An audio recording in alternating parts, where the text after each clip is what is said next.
Live TV S plus the number 1 news channel. बेखौफ दबंगों ने जेसीबी लगाकर गिराया गरीब महिला का घर। प्रशासन को खुली चुनौती देने वाली खबर है तहसील लालगंज के थाना उदयपुर के शिवतारा दर्रा ग्राम सभा, जहां पर एक गरीब महिला जो कि अपने दर्द बीमार पिता के साथ अपने मकान में रहती थी, जिस मकान में वह रहती थी उसी मकान को दबंगों ने जेसीबी लगाकर गिरा दिया। आज उसके पास रहने को घर नहीं है, वो पन्नी डालकर रहने को मजबूर है। महिला के साथ जो हुआ वह अति दुखद है, परंतु सबसे बड़ा सवाल तो यह है कि क्या अब दबंगों को कानून का कोई खौफ नहीं है, जब चाहे जिसका घर गिरवा दें। और उससे भी बड़ा सवाल थाना अध्यक्ष को इसकी जानकारी होने के बाद भी प्रशासन मौन क्यों? पीड़िता को न्याय पाने के लिए दर दर भटकना पड़ेगा या उसके साथ इंसाफ होगा? क्या दोषियों को सजा होगी या ये कृत्य भी अतीत बनकर दफन हो जाएगा? सवाल कई है पर जवाब नदारद है। सर, तहसील के अंतर्गत गांव है पूरे शिवराम, वहां पर एक महिला का घर गिरा दिया गया। इस प्रकरण में आप क्या कहना चाहेंगे? मामला हमारे संज्ञान में आया है। जैसे से मैंने बात किया है, मैंने कहा है कि हाँ वो मकान गिराया गया है और उसके बाद लक्ष्मण ने निरीक्षण भी करवा लिया है। देखते हैं इसमें जो भी जांच करके जो भी अवैधानिक कार्य हुआ है और जिन लोगों ने किया उनकी कार्रवाई की गई है। क्या किसी व्यक्ति को या ऐसा अधिकार है कि वो जाके घर गिरवा दे जेसीबी लगा के? नहीं, ऐसा कोई अधिकार नहीं है। उसको आवेदन देना चाहिए था, हमें क्या मामला है तथ्य बताना चाहिए, मैं जांच कराता, उसका तथ्य किया जाता, उसके बाद कोई कार्रवाई होती। फिर किसी का मकान एक ही मकान है तो कैसे गिरा दिया? सर, आपके बिना परमिशन के यदि किसी के घर के ऊपर जेसीबी चलाई जाती है तो इस प्रकरण में जेसीबी मालिक के ऊपर क्या कार्रवाई की जाएगी? उसके ऊपर भी कार्रवाई की जाएगी। उसकी जांच वही तो मैं कह रहा हूँ ना कि जांच करके देखूंगा ये कौन जेसीबी वाला था और किसने गिरवाया है, इस संबंध में क्या मुकदमा चल रहे थे, क्या मुकदमा है, तो कौन सा आदेश है, सारी तथ्यों की जानकारी करके और उसमें जैसे ये पीछे 26 तारीख की घटना है, लगभग 3 दिन बीत गए हैं, तो अभी कितना समय के बाद पीड़ित को न्याय मिल पाएगा? क्या कुछ अंदाजा? हमारे नॉलेज में अब आया है तो कम से कम 1 हफ्ता तो लग जाएगा। 1 हफ्ता या 3 दिन 4 दिन कम से कम जांच होकर आ जाए, उसके बाद कार्रवाई होगी। सर, लास्ट क्वेश्चन, महिला का आरोप है कि प्रशासनिक अधिकारियों द्वारा उसे थाने में बैठाया गया, ये प्रशासनिक अधिकारियों की चाल थी। इस पे एसडीएम लालगंज का क्या कहना है? नहीं, इस संबंध में अभी कोई जानकारी नहीं है। उनको थाने में बैठाया गया और उनकी जानबूझ के ऐसी कोई कार्रवाई की गई, लेकिन अगर ऐसी कोई बात है तो उनके खिलाफ भी कार्रवाई होगी कि उन्होंने जानबूझ के ऐसा किया और उनका घर गिरवा दिया। महिला के घर में कुछ शादी विवाह के सामान भी थे, अन्यत्र कुछ जो भी घरेलू सामान थे, इसके बारे में भरपाई क्या वाकई में हो पाएगी या फिर अवशासन मात्र ही रह जाएगा? नहीं, अगर उसके पास वही उतना उसके पास गेहूँ चावल और घर में शादी है तो बिल्कुल उसको आर्थिक सहायता भी दिलवाऊंगा। देखता हूँ क्या हो सकता है और उसकी पूरी मदद करेंगे।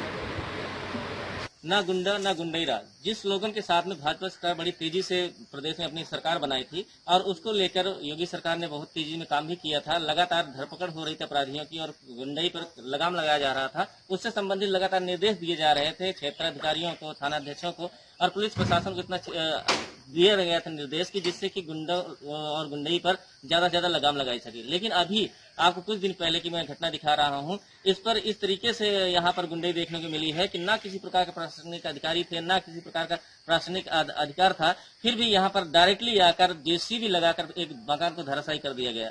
मकान ऐसा जिसमें परिवार रहता था और पीड़ित परिवार का कहना यह है कि हमारे इसके अलावा कोई मकान भी नहीं है। तो पीछे किसी से कोई ईर्ष्या भी नहीं थी, लेकिन जिन लोगों ने इसको ढहाया है वो लोग सिर्फ गुंडई के बल पर पीड़ितों का पूरा मकान जेसीबी लगा के ढहा दिए।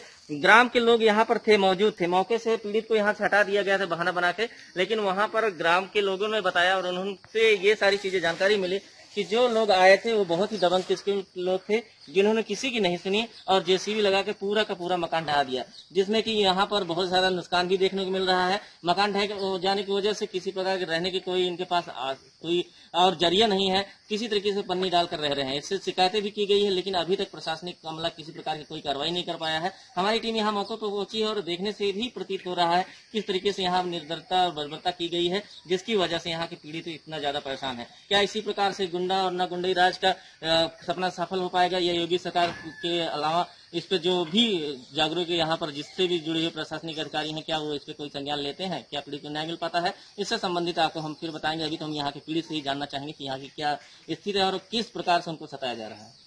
क्या नाम है आपका? विमला देवी। और ये जो आपका मकान गिरा दिया गया था, क्या कारण था, किस वजह से मकान आपको गिराया गया? कारण यही था कि हम लोग घर में खाना बना रहे थे फिर जो है सोहन और रामपाल, उनकी पत्नी गुलाबा और हरकेश, ये दोनों आए और एक अजय नाम का एक गुंडा लगाते हैं अपने आप को, वो आए। उन्होंने कहा कि जो है मैं खाना बना रही थी, ये मेरे पिताजी हैं, इनको झांसे में बुला के बोला कि चलो जो है तुम्हें थाने से बुलावा है, कुछ समझौता करनी है।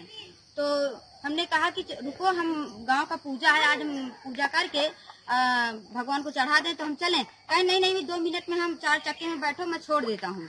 तो हमने कहा कि नहीं अभी नहीं। तो हमको जबरदस्ती लेके गए 4 चक्के में बिठा के, हमको 1 किलोमीटर थाना पड़ गया, तो वहीं पे हमको छोड़ दिए।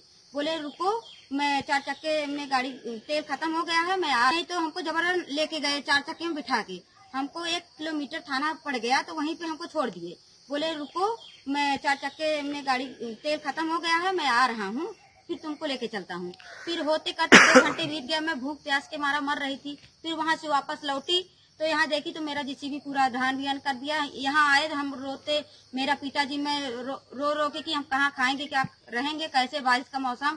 किसी तरह से हमें बगल में कड़े दिन का मकान है, वहीं पे एक छन जो है ऐसे मतलब पल्ली डाल के रह रहे हैं। मेरा अनाज और भूसा जो रखा हुआ है सब मेरा, जाके एक भैंस भी है, उसका भी घी और दूध सब इसी में मुंडा है। इसमें हमारे एक लड़के की शादी भी पड़ी थी, उसका भी जेवरात थे, कपड़े थे, सारा हमारा धराशायी इसी में बक्सा के ताला तोड़ के उसका कपड़ा और जेवरात सब मेरा गायब हो गया। 1 जुलाई की शादी पड़ी हुई थी। मौके पे आपके परिवार से कोई नहीं था यहाँ पे? मौके पे मेरे कोई नहीं था। हमको झांसे में तो मेरे पिताजी मैं थी, तो वहाँ थाने में ले जाके तो आपने इसकी शिकायत किसी से किया अभी तक? मैंने शिकायत जब थाने गई तो बोले कि जो है जाके देख के आओ कि तुम्हारा घर गिरा है कि नहीं। हमने आया यहाँ, फिर वापस गई तो उन्होंने कहा कि देखो, फिर वहाँ से 2 पुलिस आए, थोड़ी बहुत मेरी केस लिखे, बोले कि देखो जो मैं करना था मैं वीडियो करके ले जा रहा हूँ, दिखाऊंगा, बाकी जो मेरा करना था हो गया, तुम आगे से कार्रवाई करो।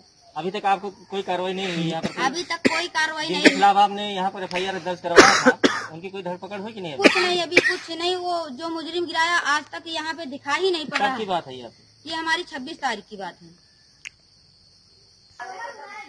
घटना को लगभग 3 दिन से ज्यादा होने को है और अभी तक पीड़ित के कहतानुसार किसी प्रकार की कोई कार्रवाई नहीं हुई, किसी प्रकार की FIR दर्ज नहीं हुई, जबकि नामजद FIR दिया गया है। पता है कि किसने मकान गिराया है, किसने मकान ढाया है, लेकिन पुलिस प्रशासन अभी कोई कार्रवाई नहीं कर रही है। आने वाले समय में क्या इस पर कोई कार्रवाई होती है या इसको ऐसे ही ढुलमुल रवैये से छोड़ दिया जाएगा, ये देखने वाली बात होगी। लेकिन जिस तरीके से ये यहाँ पर ढीलापन देखने को मिल रहा है प्रशासन का, उससे तो यही प्रतीत हो रहा है कि पीड़ितों को न्याय मिलना असंभव सा नजर आ रहा है। हर जगह इसी प्रकार से लगातार वारदातें हो रही हैं, जिसपे कार्रवाई न होने की वजह से अपराधियों के हौसले बुलंद होते जा रहे हैं और जिससे लगातार प्रदेश में और प्रतापगढ़ खासकर जिले में आपराधिक घटनाएं ज्यादा हो रही हैं। कैमरामैन राजेंद्र के साथ में हकेश्वर से लाइव टीवी एक्सप्रेस। घटनास्थल से ब्यूरो हरिकेश चौरसिया की रिपोर्ट।